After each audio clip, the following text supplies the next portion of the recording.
Okay. Good morning. Can you hear me at the back? Hopefully, this mic works. Okay. First thing I probably should say is about the assignment and also about the exam. Okay. You probably see the assignment due time. Okay. So, October 4th, which is today. Okay. The due time is 11:59 tonight. Okay. Make sure you do it carefully because largely this assignment is still will be auto-graded. Okay. Make sure you get everything carefully done and done it right. Okay. You submit it before the deadline. Okay. Like we said, this one we have no late assignment allowed. Will give you enough time. You probably should make sure you submit on time.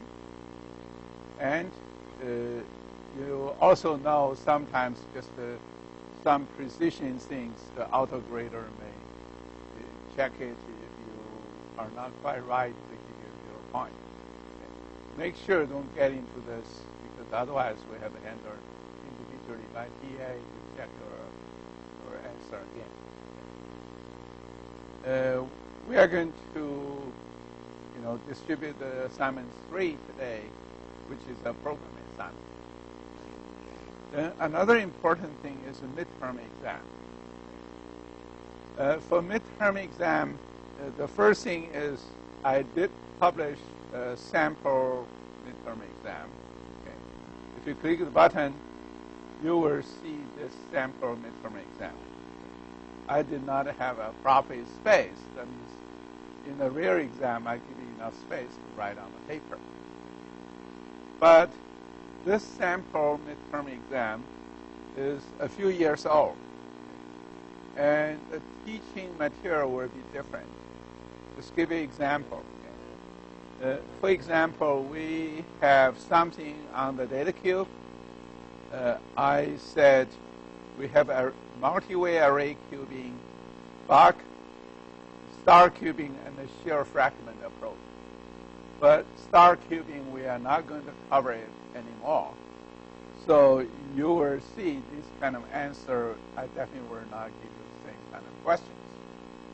Another thing you probably can see is here I said about sampling survey or something about a ranking top K. Those kind of cubes we're not going to cover in this class anymore. So those questions are not be able to ask the test. So there are lots of things that are changing. So just to see the exam style or kind of question you have to handle in a short time. You probably see we have 4 major questions. Each question we actually have 3 or 4 sub-questions. So the time for 90 minutes is very tight, no matter by what standard.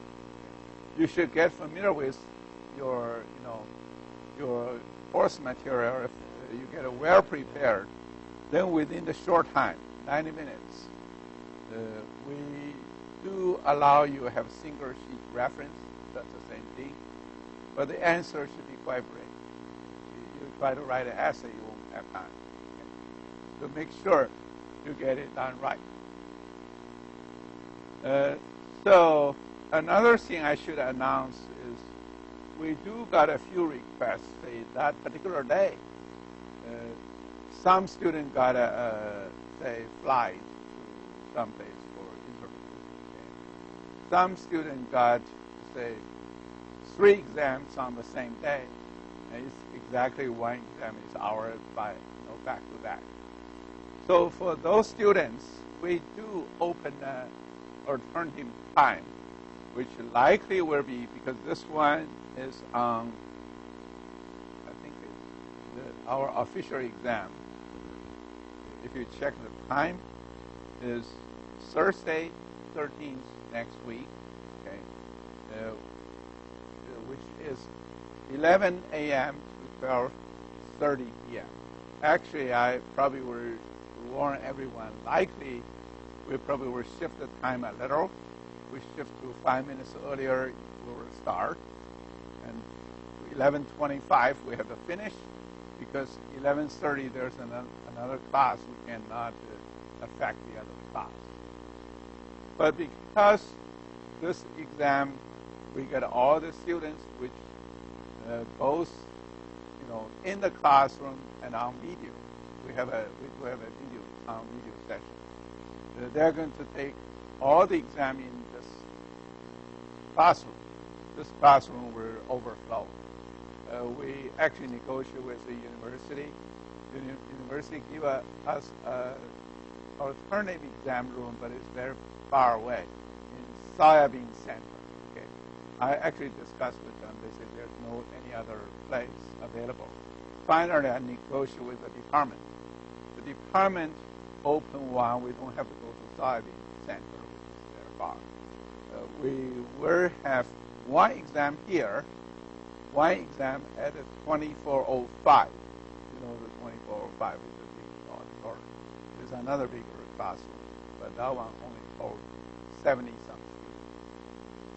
So the next lecture, I'm going to announce alternative seating. That means if your last digit ID of your university ID is some number, you can stay here. Some other number, you have to go to 2405. So the exam, we have a very rigid time. You should come 5 minutes earlier. That means instead of 11 a.m., we'll start at 10:55 a.m. On this 13th. But for those students, you really have a problem to make this particular hour. We have one which is 7 to 8:30 p.m. one day early, which is October 12th, 7 to 8:30 p.m. That's our alternative exam time. But if you want to do that, you have to inform us. It's not like you just think you go there, you can take it. That's not allowed. You have to inform us. Okay? So get our permission, then you can take that exam. But once you take that exam, you cannot take the regular exam.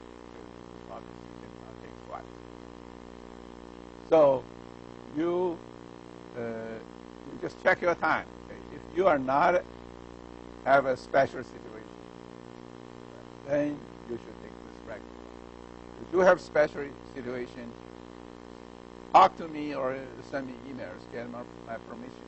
The PA will tell you the exact process.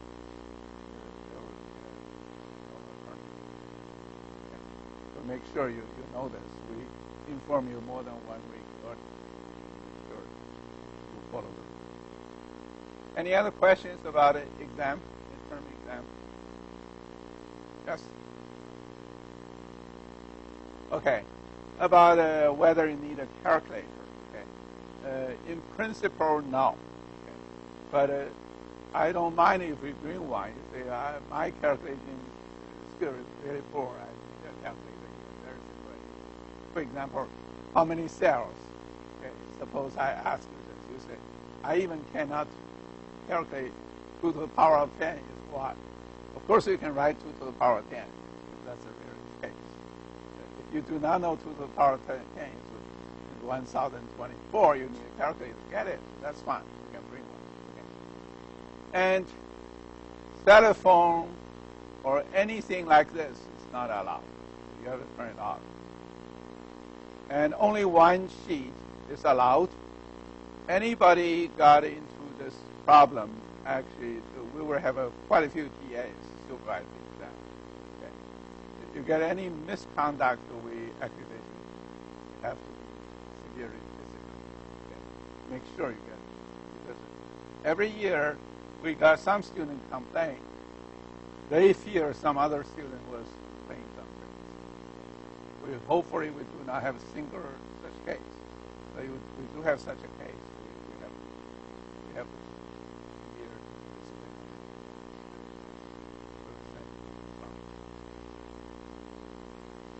Any other questions?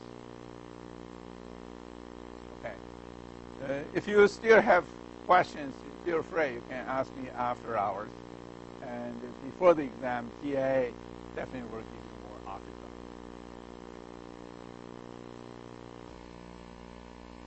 So now we will continue our discussion on what is interesting measure. Last time we discussed, we said there are some interesting measures. We first think they are really good, but later we rule them out. The measure we rule them out are actually, we first promoted are these measures. Okay. Remember we said chi-square is pretty useful, and lift is very useful, better than just a simple support and confidence. But later we said that they are not null invariant. That means if you get lots of null transactions, so-called null transactions, if you want to find A and B, whether they are correlated or something, but your transaction containing a lot of things, but contain lots of transactions do not containing A or B. That's a null transaction. In that case, chi-square and lift is no good. The others are null invariant. They are better. Actually, some student, I got one student asked this. I think it's a good question. He actually looked at the lift and the cosine. They are so similar. If you look at it, they are so similar. Almost the same, except that there is a square root. But one is a null invariant, one is not. You should figure out why. Okay? Because you can see they are so similar formula, but they are different categories. And we also mentioned the Kurzinski measure is a very interesting measure. Okay. Why this Kurzinski measure is interesting is very interesting. I actually give you this one. I actually emphasize the Kurzinski measure is very stable. Okay. Once you get into the situation of data set 4, 5, and 6. We'll probably look at 4, 5, and 6, or just explain it again. You will see why Kurzinski measure is a good measure. The first thing is they are all pretty big null values, right? Null transactions. But now the problem comparing with, for example, Kurzinski versus all confidence Jacquard cosine and max confidence. Kurzinski is very stable in this case. Why? The first thing is we give you the same number of null transactions, 1 is 1,000. But if you look at the others, you probably find that they are rather different. Okay. You probably see this is no milk and coffee. This is coffee and no milk. This is both milk and coffee. Now you probably see this case. You see this is all the three cases 1,000, 1,000, 1,000. And the Kurzinski measure gives you 0.5. Many others give you something like they are all 0.5, except the Jacquard is 0.33, which is Jacquard coefficient center point. Jacquard is AC. Now we look at D5 and D6. That really helps. Why? You probably can see. D5 says, you know, one side is 100. There's no milk, but they have coffee. It's 100.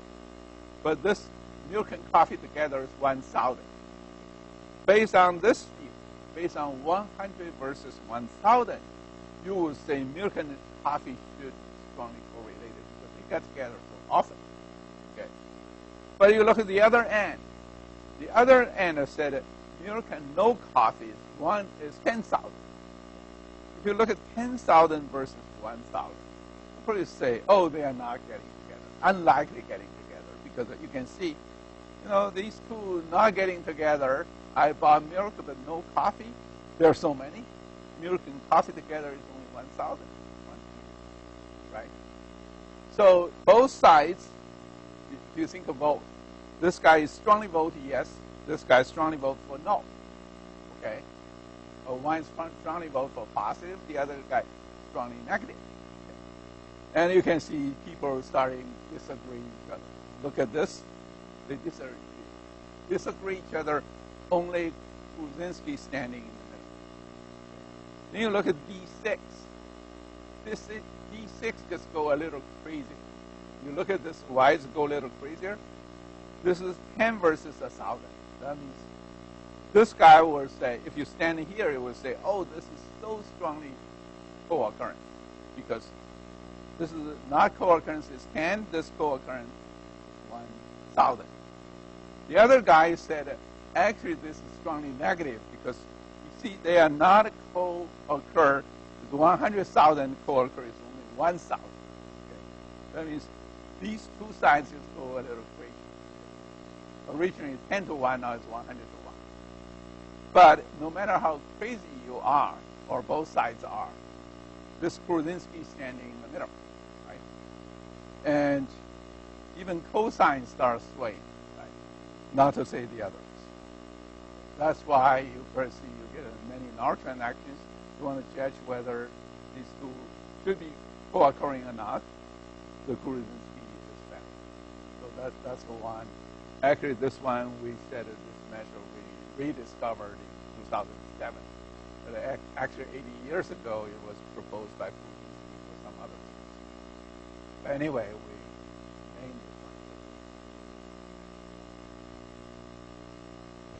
So I first show you some real examples. This one actually was done by one of my PhD students. Now he actually got into Microsoft Research as a researcher. In 2015, he got ACM 680 certificate. That year, that he graduated that year, he was the best. And this one was his first year PhD. He published this paper. Later, he was doing some other things that I worked. But even this one was very popular cited. Why this one is popular cited, you actually can see is he wanted, just based on the publication record DDLT, try to find who is whose advisor or advisee and likely supervising which. It was very interesting, and he found a lot of very good ones. Actually, he put even the service on the web. Anybody can find it. One thing we show was David Bly, actually, who just came here 2 weeks ago. He's a young star. He got a PhD in UC Berkeley, got a postdoc in CMU. Actually, we found two of his advisors in exactly. One advisor actually was Michael Jordan in UC Berkeley. Actually, Michael Jordan came here speak in the Big Data Symposium. And we actually said 2003 or so. Actually, the real time he finished was 2004. So it's just based on publication. And the other one was CMU's advisor, John Lappert. And we said it's around 2005. Actually, it was 2005, but not his PhD advisor, but he was his postdoc advisor. Then he went on to Princeton. Okay. So this one just shows why Kruzinski measure is a good measure. And look at this. So actually, everyone got something, you can, this is about an author co-author. You probably can see, if you were a PhD student, follow a PhD advisor, you very likely you will have co-publication. But these two sides are not balanced. You think about usually advisor actually publish much more than the advisee and has longer publication history, right? So based on this, he actually looked at whose Kruzinski measure is higher. That means they have a co-publication history longer, or many more papers co-published. You can see those are the remember, it's impossible you get almost same publication as your advisor. So you get 0.5 or 0.3, actually pretty strong already. Okay. In that sense, you perceive we actually got these are the experiments in DBRP. Interestingly, you see those Brzezinski measure is very high, very strong. They are all advisor-advising relation. Okay, you can see, like this one. Christos Falousos is the advisor with the professor at TMU. And Spiros Papanimitou was his student. Actually, now he's also a professor in Latin, but he was a student of Christos. So that's a publication record for this. Co-published 20. But Christos Falousos at that time had 162 paper, and Spiros only got 26. But 20 of them are co-published. So you can see that we actually find many very interesting ones. But there's one thing. There could be both professors. They work together. Okay, they got lots of co-published papers. How do you judge one is advisor, one is advisee, the other are just collaborate professor? That one you want to judge is based on imbalance. That means whether two sides are balanced. Like if you look at this, you probably can see these are all not balanced because this is over 100, this is in the 80, and those are not balanced. But if you look at these two, actually they are somewhat balanced. You can see this is 168. Of course, we do have 26 on paper. It happens these two are both professors. Michael Carey and Yvonne Bimini, they were professors, both professors. They are collaborating actively. I actually this year visited, them. It happens. Michael Carey also came for 40 years. And you can see they are collaborating. They are not so skilled. But these are very skilled. So if you want to get an imbalance ratio, you probably can see, like those are very balanced. Okay, but you look at D4, 5, and 6, you probably can see D4 is very balanced. Like both sides are 1,000, 1,000, 1,000. So the imbalance ratio is 0. But D5 and D6 is very imbalanced. You actually can see this imbalance ratio is closer to 1. Very balanced. Okay. The imbalance ratio actually was defined.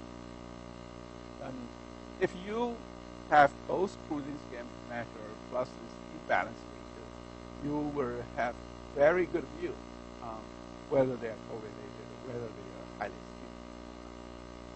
So probably this is the study. So then, what should be the conclusion? That means you see so many measures, which measure you really want to use. Okay. The conclusion actually says this. Null value is very important. Null invariant is very important. There are lots of transactions in Walmart, any big database. There are lots of null values.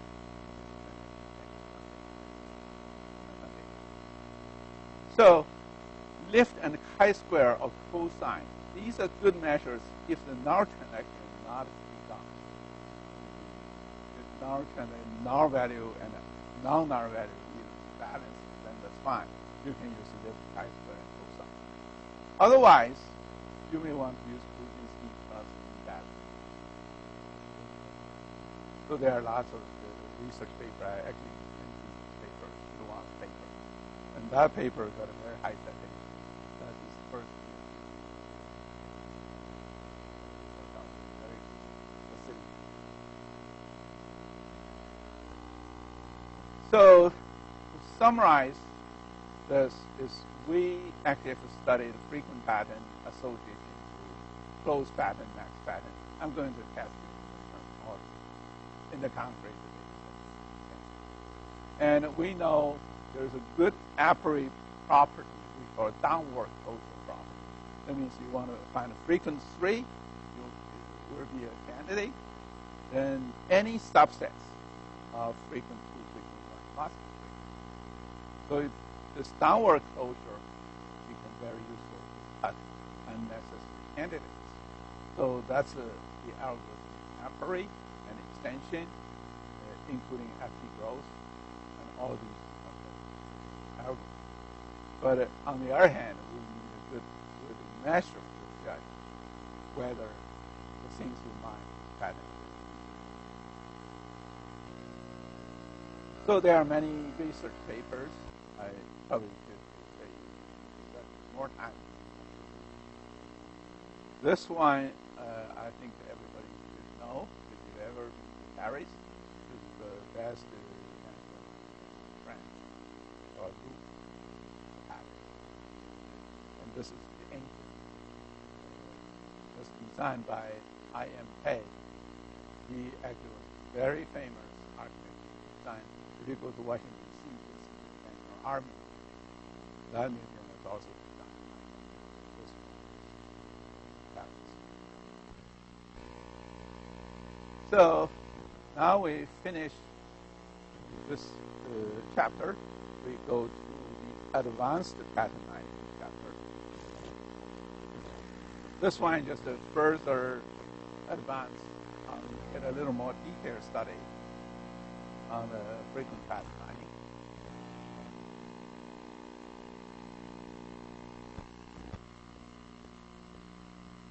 This one actually was also in Paris, like I just showed you the route. Okay. This one was another one, a very nice Paris called Sacred Art. Was also a landmark if you in Paris. This one is on top of a mountain.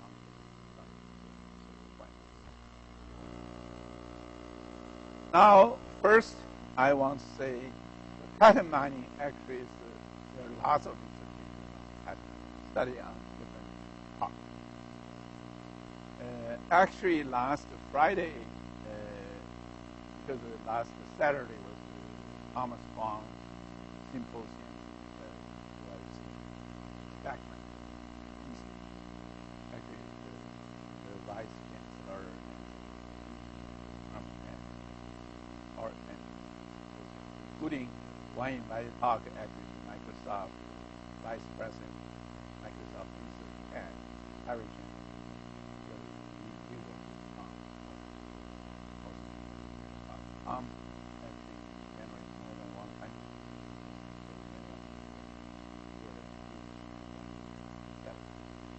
Retirement.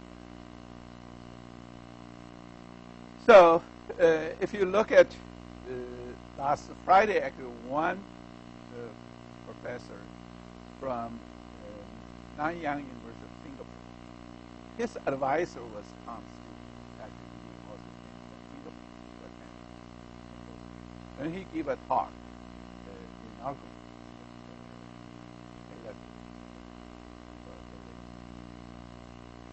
And his talk is how to find patterns in videos and camera and images. And we show many very interesting cameras.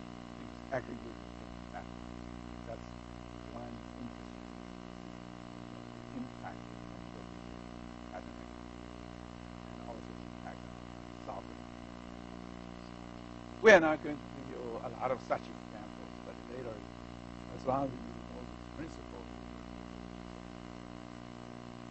So you probably can see the basic concepts is mining frequent pattern association with closed pattern. Learn.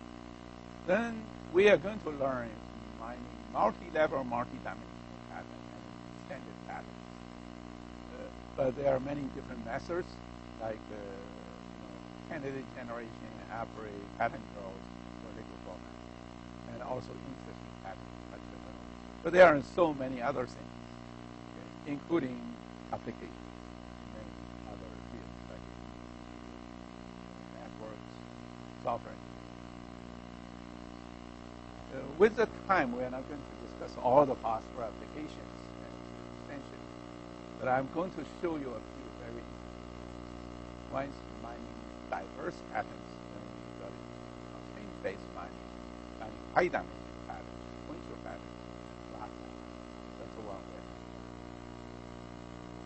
Now we first study mining diverse patterns. That means the pattern I give you actually is very straightforward, very simple. But actually, there are many other patterns people want to mine. Let's look at it one by one. One is mining multiple level frequency pattern. What is multiple level? That means any item in, for example, in the Walmart, people want to study. Like I told you, I can mine diapers and beers together. Actually, you may easily find pattern like that. People buy milk and bread. So if you were working in Walmart, you report to your boss, I have a great discount. I found people buy milk and bread together. You think what a response of your boss? Your boss say, of course, what's the value of it? Everybody knows, right? So you probably get fired by just reporting those things. But if you go a little deeper, you say, I actually find not only people buy milk and bread together, likely if you buy this particular kind, like a Dairyland 2% milk, likely they're going to buy Wonder wheat bread. You say these go together very, very popularly. Probably your boss say you did find something. Okay, something may be valuable because likely people buy the skim milk or people do not buy it. Of course, they may want to bread. That means actually the pattern is sitting at a multiple level. The higher level could be milk, where you can drill down to 2%, or you can drill down to Dairyland 2%. So that means in many cases, lower patterns may be more valuable than the higher level. Higher level may be 1%. Then the problem becomes, how do you mine those lower level valuable patterns? There are two things you probably want to maybe worry. One is, what is the support threshold you have to set? Because milk, you can set support threshold rather high. For example, you say 10%. That may be reasonable. Maybe 10% can actually do something. But once you get 2% milk or skim milk, you probably want to set support lower. Because if you still use 2%, 10%, people will not find anything. Because unlikely in Walmart or even in Meijer, you go there and just buy food. You just sell food. You may still will be hardly say, 2% milk or skim milk. Maybe it's lower, right? So that implies you go lower, you have to set your support lower. That's reasonable. You will find some patterns. Otherwise, you will not. The problem becomes if you set the same threshold, like 10%, you find milk, so you will not be able to find something. But what about I set 2%? You set 2% or 1% or 0.2%. You set very low. Everything jumps up. Right? You think about there are so many things jump up. You get thousands of patterns. You probably will not even have time to examine them. Right? So the problem becomes you need proper threshold at different levels. That means in the high level, in the general level, you may want to set support higher. Once you drill down, you probably have to lower down in order to find something. Right? But then the problem becomes, okay, if you say you originally set 5%, you get a milk, you have to go down again, you adjust your threshold, you go down again, try to mine something. The people want to mine them, you quickly say, I scanned it once, I found all those what do? Okay. Most people, you can easily derive this is this. You may want to have shared market. Here means one scan want to find all the interesting things. If milk and bread together is very interesting at a very high level, I want to find them. Okay. But the low level, I want the same scan find the low level as well. What do? Okay. That means you actually can share this multi-level mining by you have implicit lower support. But when you show people, when you want to present a high level, you use higher level support throughout the important. So in that sense, you find. So this is a multi-level. But for multi-level mining, there is another important thing you need to be aware is redundancy. You think about this. Suppose we want to find milk.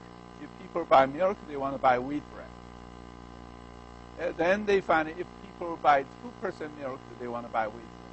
Maybe both rules may be interesting, but what about one level, the high level rule, actually covers the low level. You do not even need to report them. What's the case? You can think about this. Okay. Suppose you find, okay, 1/4 of the milk sold actually is 2%. That's not right, 1/4 of milk sold. Then if you find these two rules like this, okay, say milk implies wheat bread, supports 8%. The 2% milk implies wheat bread, the support becomes 2%. You can see this is about a quarter. They have a similar confidence. That implies what? Implies this high level is good. The low level, I actually can derive it. Because you can see that if 1/4 milk, 1/4 of the milk sold is actually, even I get this high level, I can derive the low level. The low level is very normal, almost derivable by just cut 8%. Quarter. Get it. The similar thing is milk, buttermilk or skim milk or homogeneous milk, everything can be derived by high level. There's no point you have to so much low level, right? So in that sense, this low level rule actually is useful because the high level covers. You think about it. If you say whole UIC people like this, then you say computer science people like it, or my group likes it. Okay. So actually, if the proportion is reduced, you get the same proportion, you do not get any new. You can provide 1,000 low-level rules. It does not really give you no harm. So why bother? That's the reason. Actually, people study this said you really need to thinking about they have ancestor-descendant relations. If largely those descendants can be derived by the high level, those redundancies should not be. So those are the redundant theories. Because you can mine it, but if you find it is redundant, you just wipe it out. So this is about redundant theory. Then another one is very popular. You can think about it. Not every item. Think about it. Okay. Just think about it. You go to Walmart. There are some locked parts. They may have a watch or even iWatch, or they may have a diamond inside, or some very expensive thing inside. Okay. If you go to Walmart, you say, I got 2 loaves of bread every time. Okay. I got a milk. How many times you buy watch or you buy diamond? It's very rare. But whether they are important or not, of course it's important because you get an iWatch you sold in Walmart over $500. They make a lot of profit, same as diamond. But you cannot treat everybody using the same support. If you use same support, only milk and butter or those things will show up. This diamond and watch will never go because they are so bad. Then that implies the items, they have, you should set different support. You think of those expensive ones, like diamond and watch, you would rather like they have lower support, and bread and milk have higher support.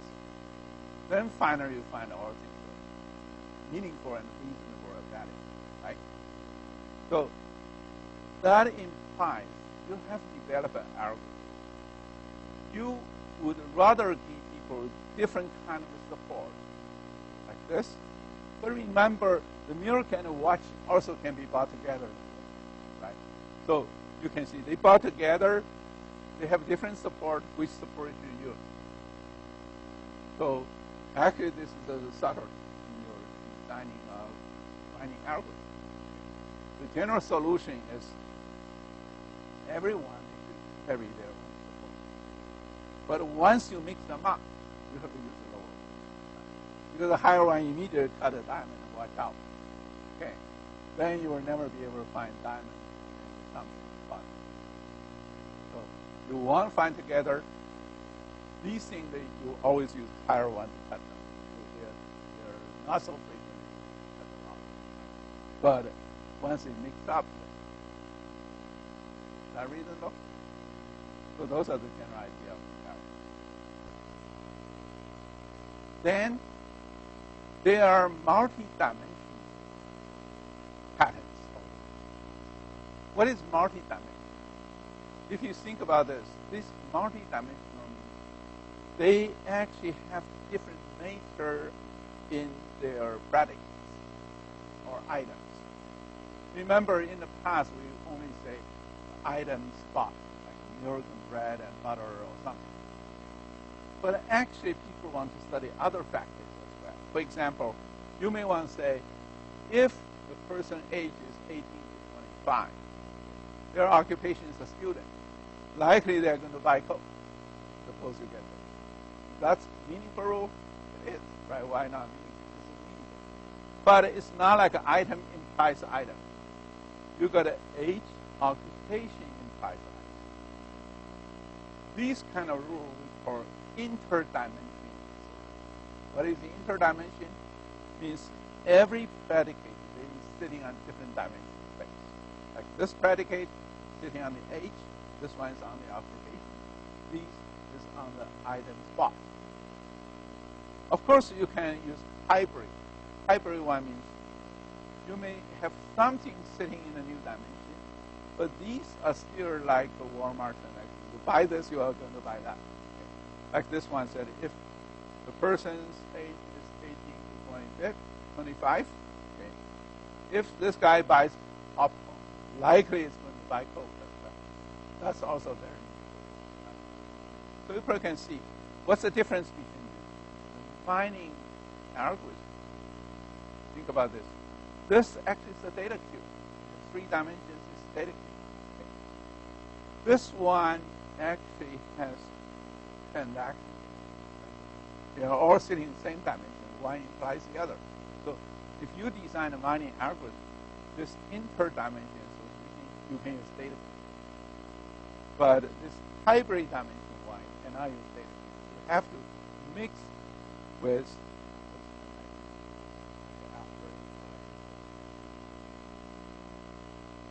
so people actually also study this kind of mining in the real connection with other stuff.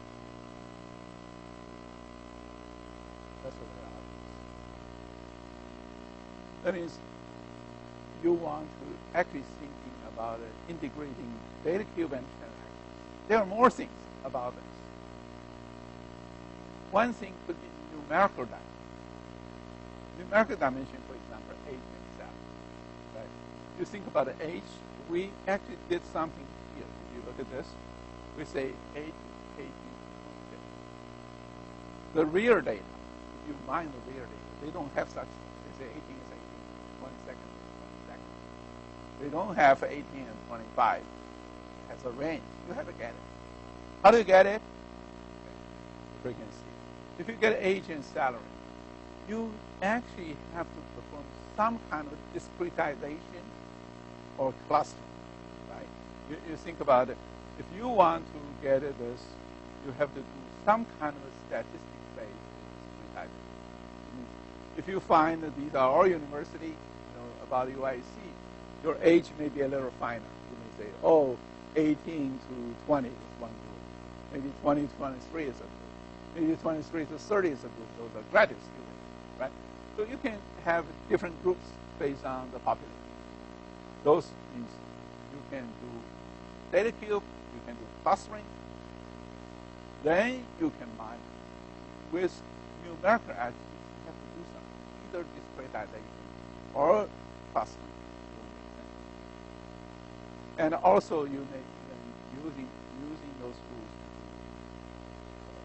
do deviation. For example, you may find rules like this. You can say, if gender is female, the wage, the mean is $7 per hour instead of the overall mean is $9 per hour. That means you actually want to see that if deviation is bigger, you want to show. So those are the deviation rates. Also, so you calculate the mean, but you see the mean and overall mean. There are research about that. So you probably can see this one is about finding extraordinary behavior. Those are the deviations. Extraordinary behavior means you want to find the rules like this. Left-hand side is a population. You want to group those populations. Okay. The right-hand side is numerical data, but you want to find extraordinary, something deviated from the whole population.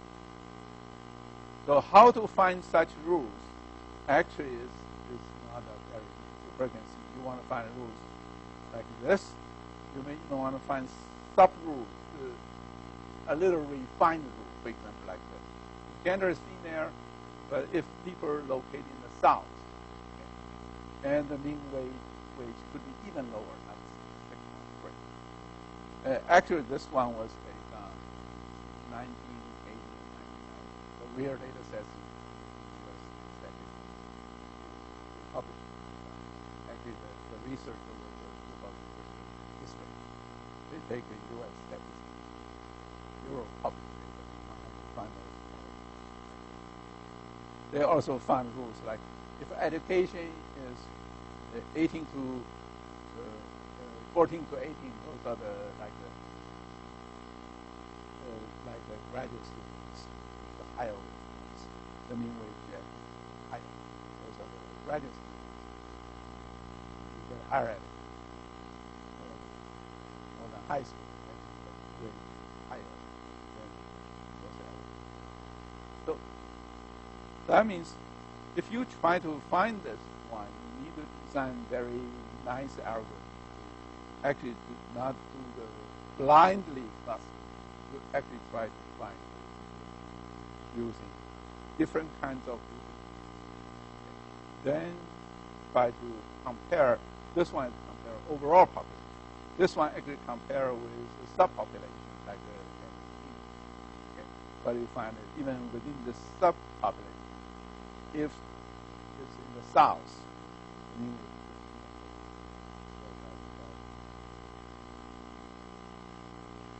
this is a quantity. Now we come down to another kind of pattern we call negative patterns. The negative pattern is different from rare pattern. Rare pattern, for example, is supported very low but very interesting. For example, you go to a store, they say, I sell also Rolex. Suppose you go to a store that they sell watches. Even if they sell watches, Rolex watch is premium. But everyone over $5,000 or $10,000 prices. So you go. Suppose you go to Macy's, right? You buy watches. You probably will find Rolex watch actually the support is really low. you lower down those very low support because their price is very high. Okay. So you'll still find those rare patterns. Those rare patterns means you need to individualize or group-based minimum support. You push down those support really, really low if you want to find it. You may say, the price is higher, I push the support lower. You can have some. Then you still will be able to find rare patterns. But it's different from negative. What is negative? Negative means they are very negative correlated. Here, just to give you an example, say Ford Expedition is SUV car, and Ford Fusion is hybrid car. Of course, now you probably, this one was when I wrote the book was quite a few years ago. Now you probably see they have a pure electricity car. Or some kind of, those kind of very, very modern pure. Suppose you may find, you go to Ford dealer, you find it very, very rare people buy SUV car and electric car at the same time. You probably see that likely, right? The customer, if they want to buy electricity car, that means they actually want to save gas, environmental friendly. But if you buy SUV car, you really want to use a lot of gas to get a thing. Time on. So usually these are different kinds of people, different kinds of customers. People buy electricity cars, they usually buy them very big. So those become negative correlated. That means when you do advertising, you know these are very environmental friendly people. So you recommend a hybrid car, electricity car. But those are the fans for sports, or they don't care the gas. You sell them very big. So those are negative correlated. The problem in a very big transaction data, how can you find those negative correlated? They may or may not be rare. Okay. For example, you may sell a lot of cars on SUVs, you may sell a lot of cars on hybrid or electric cars. But they are negative correlated. Simply they don't go together. People buy this, they don't buy the other. How do you find a negative pattern? Then you go down to research literature and find papers.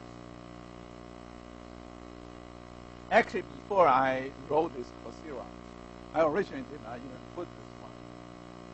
But before I wrote Coursera, I found this. Actually, I read the paper. I found many of them. Why they're wrong, I probably just give you a counter example, short example. Most people define a negative pattern. They say this A and B. A is a set of items, B is a set of items. You may think that this one is, say, Rolex watch. This one probably is Timex. Timex watch $80 a piece. This is, say, $10,000. Usually the customer will not buy it. You think about how they will buy this. These are negative correlated. So if they are negative correlated, what they do is they say this. Okay? They get together as support. It's so small. It's much smaller than their support they buy independently. That looks very easy. You can see this A is Rolex watch. This B is Timex watch. So Rolex watch and Timex watch, they probably each one may share a certain support. Okay. Maybe this one may be 1%, this one may be 0.1%. But together, you think about this is 1%, this is 0.1%. They time together, you'll get 1 over 10,000. But you check your whole transaction history. You find there's almost nobody buys this group yet. Of course, right? So then what you say is, now I got to if they get together, the chance is so rare. Okay, it's rarer than the independent probability times together. That looks very good definition. Right? Why it's wrong. Now I will give you a counter example. Now we just say we got a two. Suppose you go to a sewing machine store, okay, a sewing store, they sell needles, or you go to Walmart. Suppose a store sold 2 needle packages, A and B, 100 times each, but only one transaction contains both A. That means they sell those needle packages. You say this is a needle package, this is another needle package. They want to see whether they got together. So they sold each one. They sold 100 packages, but then they checked those. They found only one package they sold together. That implies actually A and B unlikely sell together, right? Because they sell 100 times it's only one, right? You think it seems connected. Then we will check whether this formula may work. Let's check it. Let's see whether suppose this transaction, this needle store, got only 200 transactions. We check their transactions together. Not a very popular store, right? Right. You get 200 transactions. Actually, even this 200 transaction, you can see they get together because only once, 1 over 200, you get this. This is the probability, right?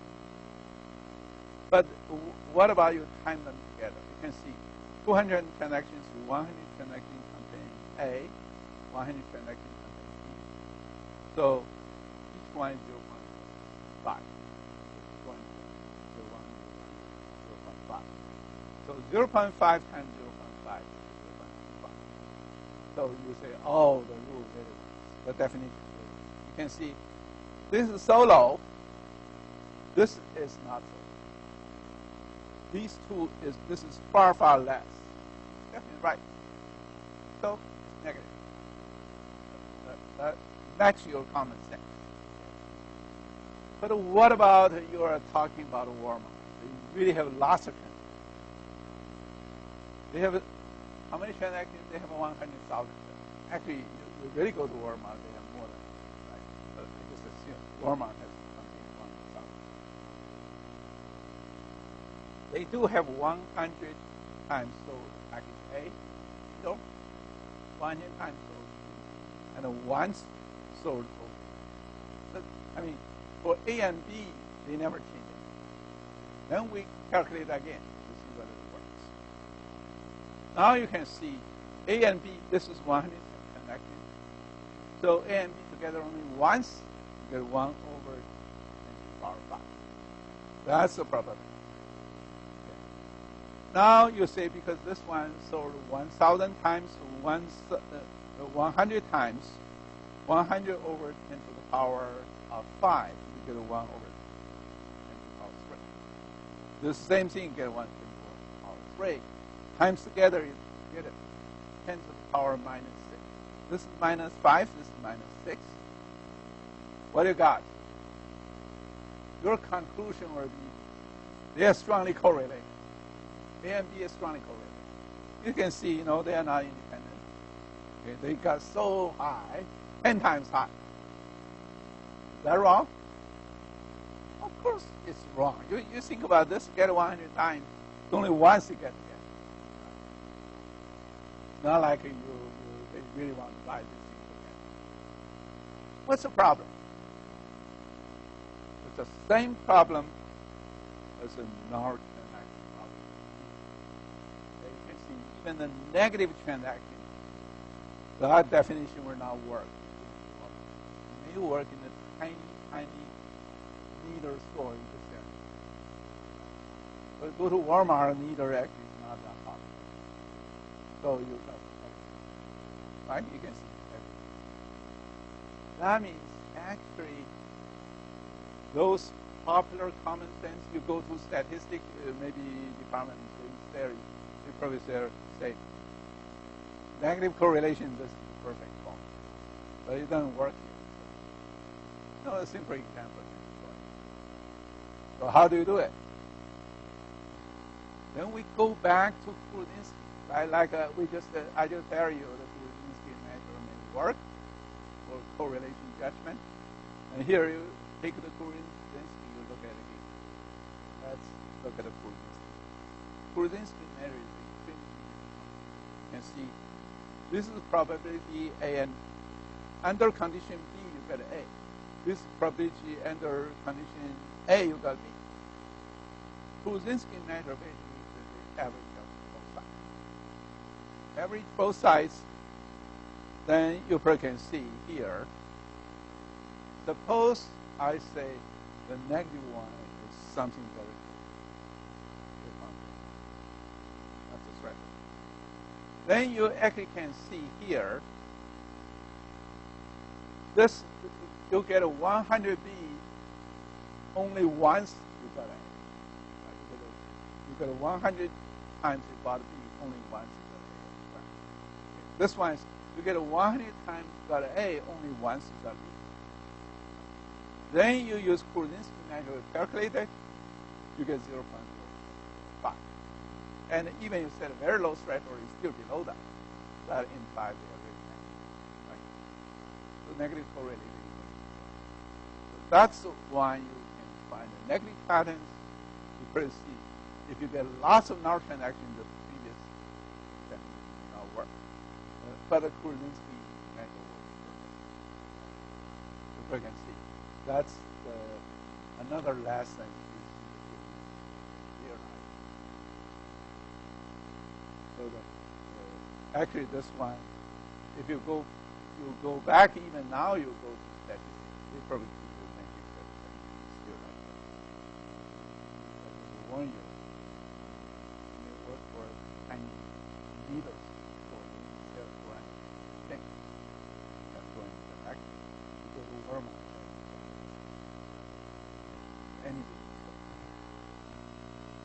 So that's another interesting thing to find. Negative.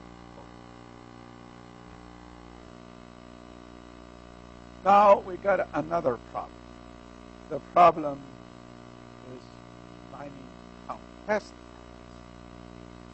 If you really go to Walmart and try to find transactions, you will find lots and lots of patterns. I just show you patterns. Actually, in real life, you will find it quite. Like you look at this. This item says this is pattern 1, pattern P1, P2, P3, P4, P5.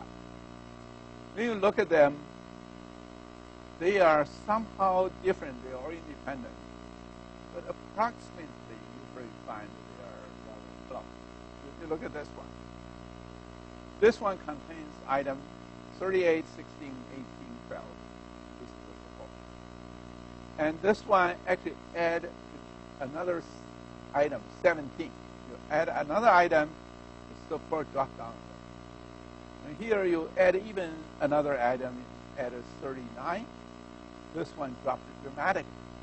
Okay. And you can see those other things. The problem becomes do you want to present everything like this?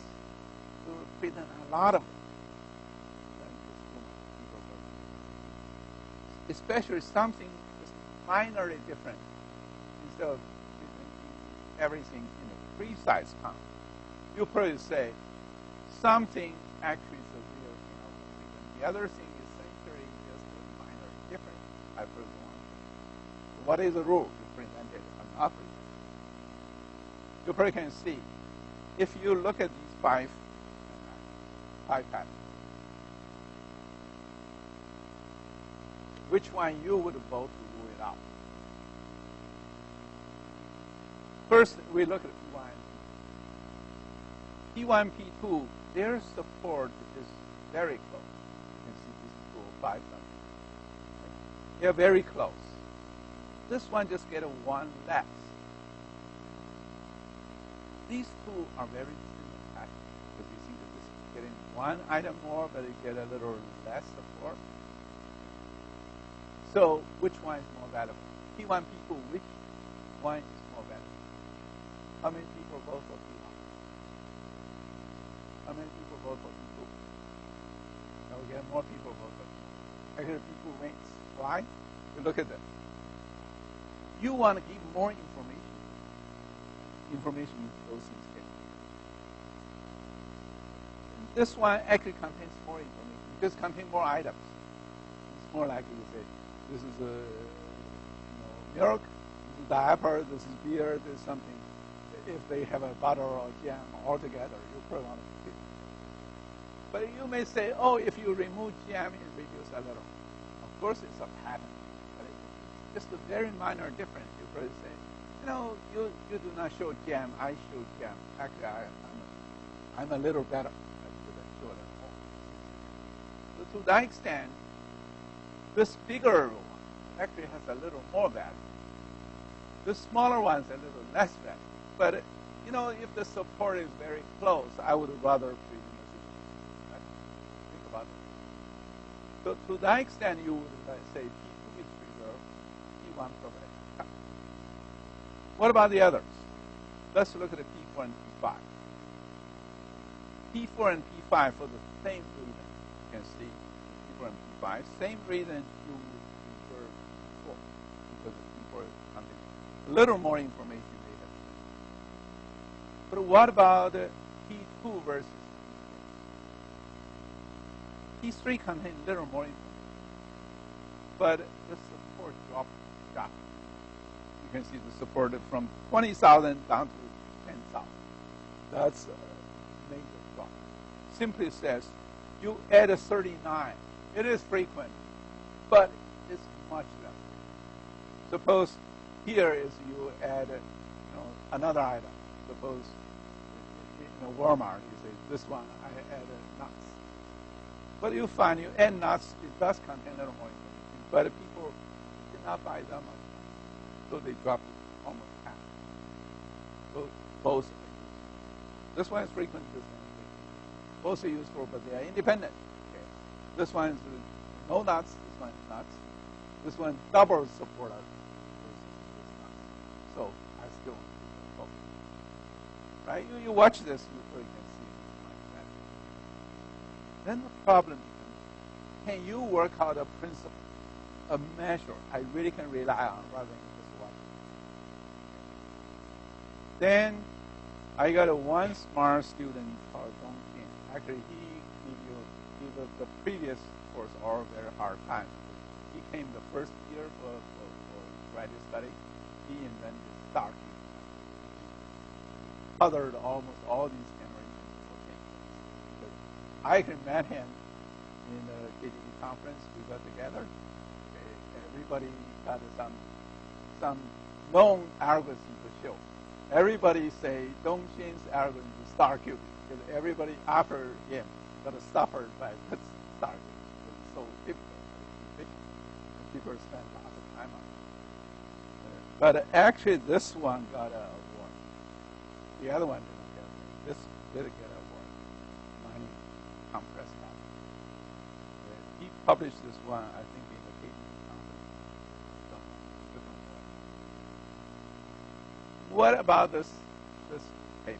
Okay. This paper actually using something very close to darker code. You know the darker code. This one is very close to darker code. And to measure the pattern distance.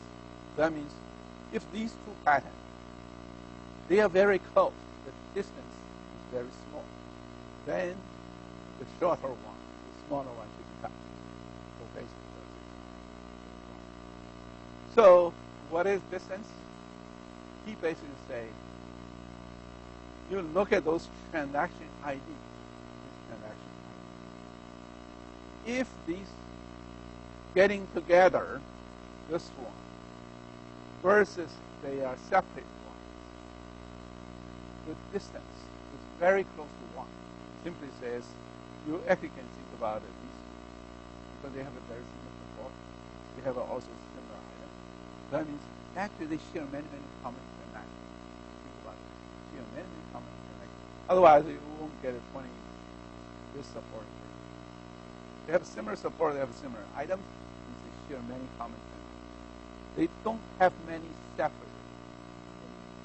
Most of the things they bought, they actually together, right? If you see this, T1, T2, they really have this. That means this one is very close to 1. Very close to 1 means their distance between T1 and T2 is very small. These two patterns almost the same kind of thing, right? Because they share so many common things in their origin. In that sense, he actually defined a clustering method called delta cluster. That means if these patterns, T1, T2, their distance is very small, they are very close, but we share many common things, both on the items and the transaction ID, then you just preserve the bigger one. The small one already can be cut. So he basically uses something called delta clustering, delta cover. My basically cover yours. I don't have to show up because I take care of it, right? So not only that, he actually invented an algorithm. I'm not going to make you suffer again. He invented a very smart algorithm. Do not even mine those. Only directly mine those big ones. Those small ones even do not touch, do not in the mine process. And he shows this algorithm actually very efficient and only mine those compressed patterns directly. Only mine those. They are the cover. So it's a very smart algorithm. Actually, he after he went to Microsoft, everybody feels like they really rely on it. Because it's very smart. So you just look at it. Those algorithms. When his first graduate study first year after graduate, he already developed algorithms, make all the other people. So this one actually was just another algorithm that I could show you. You can, based on this simple definition, finding an algorithm directly mine those patterns. The larger one is different from the smaller one. Actually, this is another algorithm I want to show you, but I'll probably only do the cannibalism. I will not have time to cover it.